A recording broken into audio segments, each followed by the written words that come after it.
It's 6.5 away from 9. New Zealand's Dutch community is in the midst of King Day celebrations. It's basically a massive street party for the reigning monarch's birthday in Holland, meaning people in Holland are going nuts right about now. So we thought it timely to look at the top 5 things they brought with them, Dutch people, to New Zealand. Dutchman Arjan van der Boon joins me now. Arjan, thank you very much for joining us this morning. To prove that you're a Dutchman, are you wearing clogs? Let me hear them. Yes, and all Dutch people, Hillary, wear clogs all the time.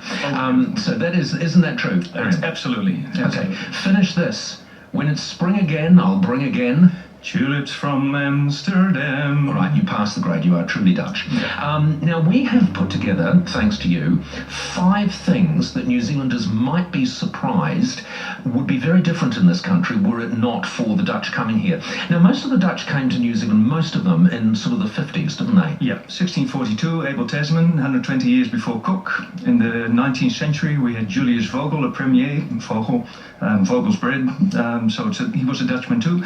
And then after the Second World War, our country was destroyed, and some of us wanted to go somewhere, and New Zealand was a beautiful place. So it was sort of the 50s, the 60s. The 50s and the 60s. And a huge number of Dutch people came here. Thousands. It's estimated about, 120,000 New Zealanders have a Dutch lineage. About 3% of the population would be Dutch. Okay. We're called the invisible immigrants because we integrated so well, and we are invisible. And also to a large degree, and this was very interesting with the Dutch when they came here. I mean, you went into rural New Zealand quite often. Oh, yes. And really did spread around the entire country. We did.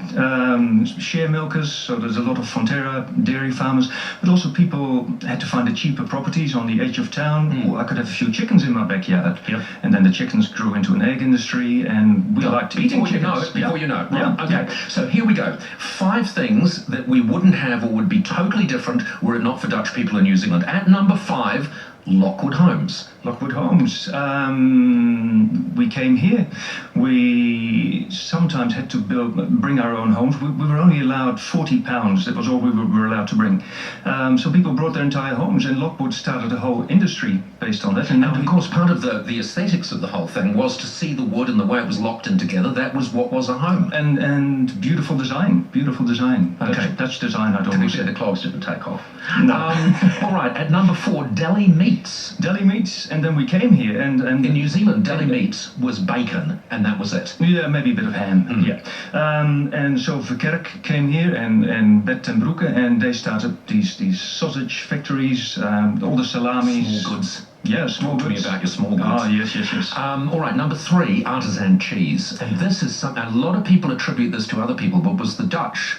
Yes, again, we wanted to put things on our Vogel's bread, and cheese was the normal thing. So in the late 70s, there were several Dutchmen who started here, had to get milk, and that was difficult with the dairy board, I think, at the time. We wanted to make unpasteurized cheese, and that wasn't allowed, and MEF raided a few of these Dutch cheesemakers in 1984, and in 1994 we finally got a code of practice in place and law changes that allowed specialty cheeses to be produced in New Zealand. All right, Dutch people came to New Zealand, ordered a cup of coffee and said, what is this muck? Yes, because at number 2, the coffee culture.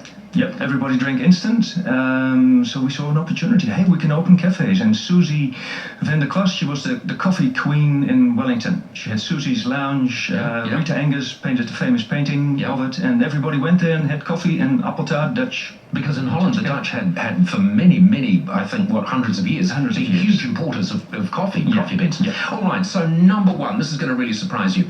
At number 1, the thing that we would most be doing differently were it not for the Dutch is chicken. Chicken. We used to eat chicken on Sunday, and Kiwis ate roast on Sunday. So we started growing chickens and eating them, and guess what? The country just cottoned on. When the Dutch chicken is came actually here, good. it was pork, it was beef, and it was lamb. Exactly. And so Mr. Turk in Foxton, where the Dutch windmill is and the Dutch Museum is going to go, he thought, I'm going to set up a chicken farm and let people eat chicken. Isn't that extraordinary? Isn't that extraordinary? Brink's Chicken did the same, and he's one of the wealthiest men in the country, and so we have about 15% maybe 20% of the chicken. And then there are lots of smaller things. People would be saying, oh, what about bulbs? Because you love your bulbs, don't We you? love our bulbs. You love your bulbs. We grow them. We export them to the Netherlands now. We export flowers to the Netherlands Irony. now. We are Southern Hemisphere, summer, winter. So it's Yeah. And just very quickly, of course, what's happening right at the moment, you touched on it before, the museum is being opened. Why Foxton? Well, Foxton, a 30-meter, 17th century design windmill, is grinding flour every day there. So really, it's a symbol. why not Foxton? Would Why be not the question. Foxton? Exactly. Yes. Thank you so much for coming in. I hope you enjoy your celebrations. Presumably you've got a party organised for King Day? I had a party last Saturday, I had one last night, and got another one on Friday. Because you're Dutch. And then construction starts for the museum, and we'll be partying even more. Of course you will. Keep the clogs on for now. There's too many parties to attend not to. Thank you. Arjan, thank you very much for joining us. Arjan van der Boon. And that is it for today. Many thanks to our partner AMP. Jim Hillary, thank you. Cheerio. Thank you. Eat a lot of chicken here now. A spectacular amount of chicken. I'd like to dedicate the program this morning to Carly Fiorina. There's a name that's only going to have 15 minutes of fame and no more. Have a brilliant day in paradise. You guys take care. We will catch you back tomorrow morning at 6 a.m.